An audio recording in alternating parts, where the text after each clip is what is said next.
এক গরিব নাপিত বাস করত। বাড়ি ঘরে লোকের চুলদাড়ি কেটে বেড়াতো। যেটুকু পয়সা পেত তা দিয়ে কোনো রকমের তাদের সংসার চলত। কিন্তু নাপিতের বউ ছিল এমনই একটা দরজাল, মাঝে মাঝে নাপিতের বউ তার স্বামীকে ঝেঁটা মারতে থাকে। এইভাবে নাপিতের জীবনটা কাটতে থাকে। ঠিক এমনই একদিন বর্ষার দিনে নানান জায়গায় ঘুরে ঘুরে কোনো খদ্দের সে পায়নি। তাই নাপিত খালি হাতে শূন্য ব্যাগে সে বাড়িতে ফিরল। তারপর তার স্ত্রী তার সঙ্গে কি ব্যবহার করলো এবং নাপিতের দশা কি করলো দেখুন।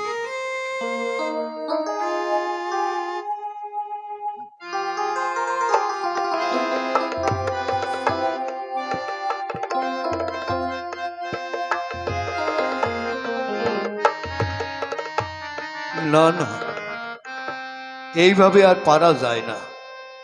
রোজ রোজ বইয়ের হাতে মার খেতে ভালো লাগে না।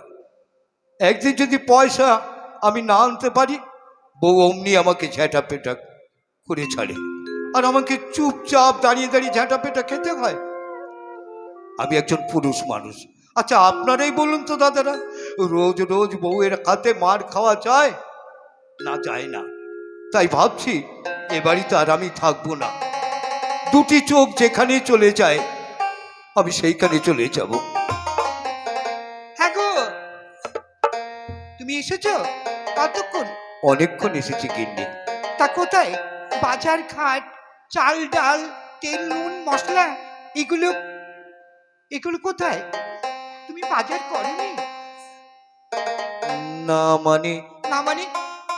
না মানে আজকে বর্ষা লেগে গেছে তো খরিদ্দার একটাও আসেনি। তুমি বলো গিন্নি, যদি খরিদ্দার পাতি না আসে তাহলে কেমন করে আমরা চুলদাড়ি কাটবো? বুঝতে পেরেছো তো? সে নেই গুলো, তাহলে খাবো কি? তোমার মাথা? হ্যাঁ, মাথা? দাঁড়াও, আমি বুঝতে পারছি এক নম্বরই তুমি কুঁড়ে হয়ে গেছো। কাজের দিকে তোমার মন থাকে না। তোমার কি করে ভূত ঝাড়াইতে হয় আমি সেই ব্যবস্থাই করছি। দাঁড়াও, আমি আসছি। ও বউ, বউ চলে গেল? হ্যাঁ, ব্যাপারটা ঠিক বুঝলাম না তো। কিন্তু গেল কোথায়? বউকে বিশ্বাস নেই, রোজ রোজ আমাকে ঝেঁটা পেটাই করতে থাকে। হ্যাঁ, কি করি? না, বউ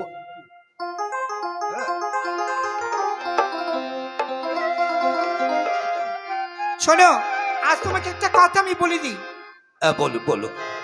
তুমি যখন পয়সা আনতে পারবে না, তোমার মতো মুখ পড়ে মিনসির মুখ দেখার থেকে মরে যাওয়া অনেক ভালো। যদি পয়সা ইনকাম করতে পারো তো আসবে, আর নতুবা জীবনে এ বাড়িতে তুমি আর পা দেবে না। এই আমি সব কথা বলে গেলাম।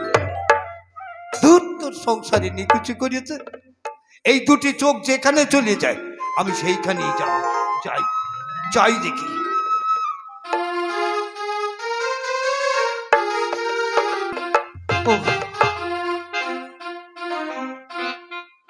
হাঁটতে হাঁটতে পা দুটো আমার ব্যথা হয়ে গেল, আর চলতে পারছি না। এই জায়গাটা খুব ভালো লাগছে। এইখানে কি সুন্দর থই থই করছে জল। ওই তো আবার একটা সানের ঘাট আছে। ওই সানের ঘাটটাতে আমি গিয়ে চুপটি করে একটু বিশ্রাম করি, তারপরে দেখি কোথাও কাজকর্ম পাই কিনা। চাই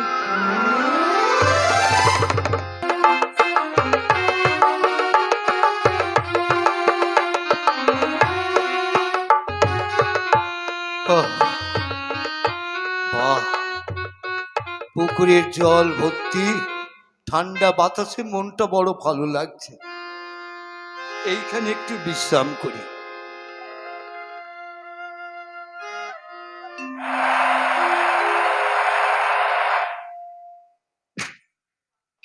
কেমন হলো?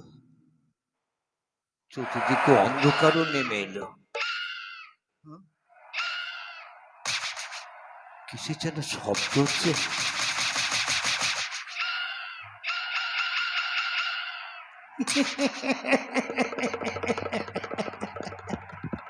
হ্যাঁ, গাটা কেমন যেন ভার ভার হয়ে যাচ্ছে।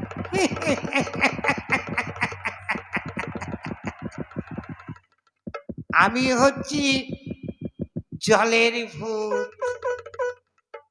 এ বেটা নিশ্চয়ই কোনো মানুষ। এ বেটা বোধহয় জানে না যে এইখানে আমি থাকি। খালি হলো কতদিন আমি মানুষ মারতে পারিনি, তাই আস্তে আস্তে করে আমি ওর কাছের দিকে যাব। যাই আস্তে। হ্যাঁ, কেমন হলো? হ্যাঁ, একটা একটা রাক্ষসের মূর্তির মতো জলের মধ্যে ছায়া মূর্তি। ও ও বাবা হরিচাঁদ ঠাকুর, ও বাবা শান্তি মাতা, ও বাবা ভগবান, মা ভগবান, আমি কোন বিপদে পড়লাম? এই শেষ পর্যন্ত ভূতের হাতে আমার জীবনটা চলে যাবে। যাই যাক, বরের হাতে রোজ রোজ ঝাঁটা খাওয়ার চাইতে ভূতের হাতে মরে যাওয়া অনেক ভালো, অনেক ভালো। এই বেটা, হ্যাঁ, কে রে তুই? হ্যাঁ, তুই এখানে এসেছিস কেন? তুই কি জানিস না এই পুকুর কাছে, এই পুকুর ঘাটে নারকেল গাছে আমি থাকি? তুমি কে বাবা? আমি হচ্ছি এক জলদেবতা ভূত। ও, ভূত? তুই? ভয় পেলে আমার চলবে না। বুকের মধ্যে আমার সাহসের ছোটা হাওড়া শিয়ালদা করছে, কিন্তু আমি ভয় পেলে ও আমাকে পেয়ে বসবে। কি জানো বললে তুমি? ভূত? এই বেটা, আমার নাম শুনে তুই হাসছিস কেন রে? আরে আসবো না তো কি, খুব ভালোই গেলো। আমি তো ভূত খুঁজেই বেড়াচ্ছিলাম। কি? হ্যাঁ, ভূত খুঁজে বেড়াচ্ছিলাম। আমাদের গ্রামে এক মহারাজ আছে, সে একটা যজ্ঞ করছে। 11টা ভূত, মানে 12টা ভূতের যজ্ঞ। 12টা ভূতের যোগ্য? হ্যাঁ, আমি না 11টা ভূত ধরতে পেরে। 11টা ভূত তুমি ধরেছ? হ্যাঁ, 11টা ভূত ধরেছি, আর একটা খুঁজে বেড়াচ্ছি। তা বেটা, তুমি যখন আমার কাছে এসে গেছো, তখন তোমাকে ধরে আমি 12টা পূর্ণ করব। হ্যাঁ, না না, ও বাবা, বাবা নাপিন ভাই, আমি তোমার পায়ে পড়ছি, আমি তোমার হাতে ধরছি, তুমি আমায় ধরো না গো। এইবার ভূত যখন আমার বসে এসে গেছে, তখন দেখি কিছু ইনকাম করা যায় কিনা। এই বেটা শোন, আমি তোকে ধরবো। এই একটা কথা বলছি না, মানে তুমি তো মানুষ, কথা বলে না মানুষের সঙ্গে বুদ্ধি করে কেউ পেরে ওঠে না। আচ্ছা নাপিত বাবা, হ্যাঁ বল। সেই যে তুমি 11টা ভূতটা ধরেছো, হ্যাঁ ধরেছি তো। সেটা কোথায় আছে? দেখবি, দেখবি তুই। দেখবো। আয় এদিকে আয়। ভেতরে আমার আয়নাটা আছে, আয়নাটা বের করে ওর সামনে ধরে ওর নিজের মূর্তি নিজে দেখুক। এই দেখ, এই দেখ, কই দেখি? এই দেখ। ওমা, ও মা, ও বাবা, না না না, তুমি যা বলবে আমি তাই শুনবো। বেশ, আমি যা বলবো শুনবি তো? নইলে কিন্তু তোকে খপ করে ধরে আর আমাদের মহারাজের কাছে টপ করে নিয়ে যাব, আর হাড়ি কাটে তোকে বলি দেবো। না না, তুমি বলো আমার কিছু কি চাও? বিশেষ কিছু চাই না। শোন, আমার কিছু মোহর, কিছু টাকা পয়সা পেলেই আমায় ছেড়ে দেবে। নিশ্চয়ই, তবে কম দিলে হবে না, একটু বেশি করে দিতে হবে। বেশ, আমি দেব, তুমি দাঁড়াও, আমি এক্ষুনি আসছি।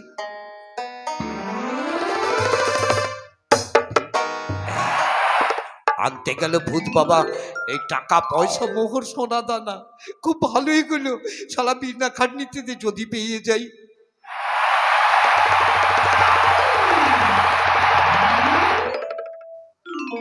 নাপিত বাবা, হ্যাঁ, এই নাও। ওই দেখি সত্যিকারের মোহর কিনা, জানি না। দেখো দেখো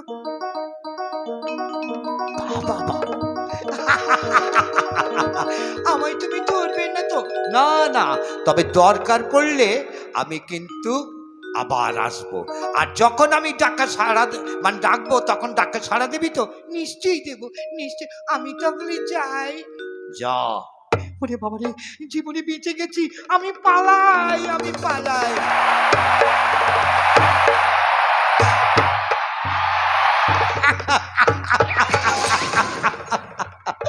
ওরে শালা, ভূতও দেখতে পাচ্ছি, আমাকে ভয় পেয়ে এই মোহরের থলি আর সব কিছু আমাকে দিয়ে গেল।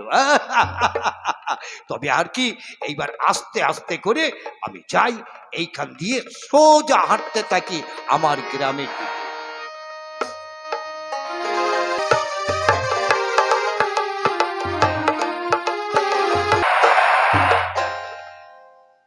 আমি হচ্ছি ভূতেদের সর্দার, তাই যে যার মতো ঘুরতে গেছে। মহারাজ, কি?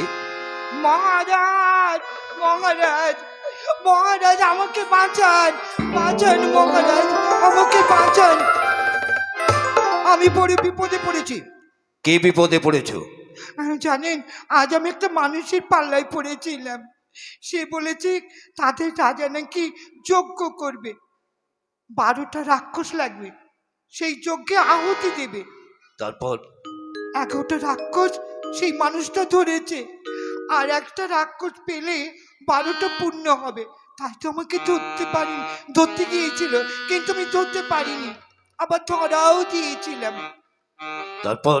আমি অনেক কষ্ট করে তার হাতে পায়ে ধরে আমি ছাড়া পেয়েছি। আচ্ছা, মুক্ত। তা কি শুধু শুধু তোমায়? না না, আমার কাছ থেকে মোহর, টাকা পয়সা এসব সব কিছু নিয়ে গেছে। কে নিয়ে গেছে? ওই ধূর্ত মানুষ? হ্যাঁ মহারাজ। এত বড় সাহস, মানুষের কথা বিশ্বাস করে ওই মোহর, টাকা পয়সা সব দিয়ে দিলে? কিন্তু তোমাকে আমি ক্ষমা করবো না।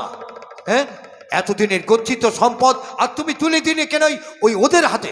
শোনো, এই মুহূর্তে যাকে, যে নাপিতকে না কাকে তুমি দিয়েছো, এই মুহূর্তে যাও, শীঘ্র করে ওর কাছ থেকে কেড়ে নিয়েছো। আর কেড়ে যদি না নিয়ে আসতে পারবে, তাহলে ওই দেখো কালো কুয়ো, ওই কালো কুয়োর মধ্যে তোমার মুন্ডুটা কেটে ফেলে দেব। কথাটা যেন মনে থাকবে। থাকবে, থাকবে। আমি যাচ্ছি, আমি যাচ্ছি। আশ্চর্য, হ্যাঁ, মানুষকে কেউ বিশ্বাস করে? আশ্চর্য। ঠিক আছে, যদি না আসে তার ব্যবস্থা আমরাই করব। চলো।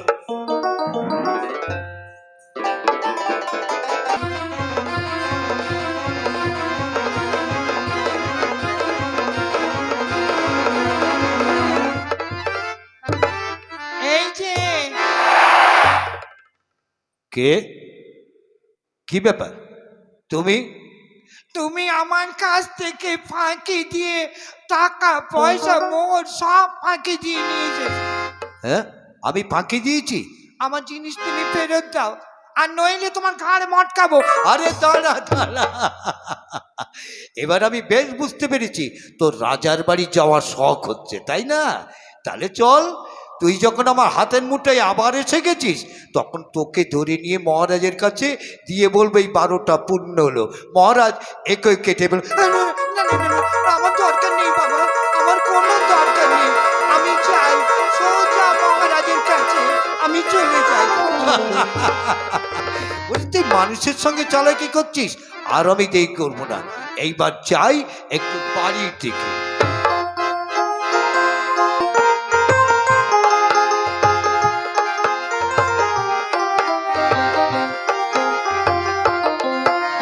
ইস, রাগের মতোই আমার স্বামীকে আমি ঝ্যাঁটা মেরে বাড়ি থেকে কুকুরের মতো দূর দূর করে তাড়িয়ে দিয়েছি।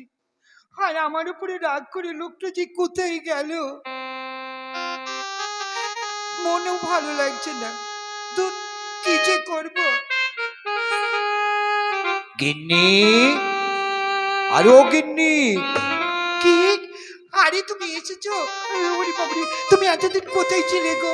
আরে শোনো গিন্নি শোনো, বলো না, তুমি কোথায় ছিলে? তুমি বাড়ি থেকে চলে গেছো আর আমার মনটা খারাপ হয়ে যাচ্ছে। সে তো আমি জানি, কিন্তু এই দেখো, তোমার টাকা পয়সার দরকার ছিল, তাই দেখো আমি কত টাকা সোনা দানা মোহর এনেছি।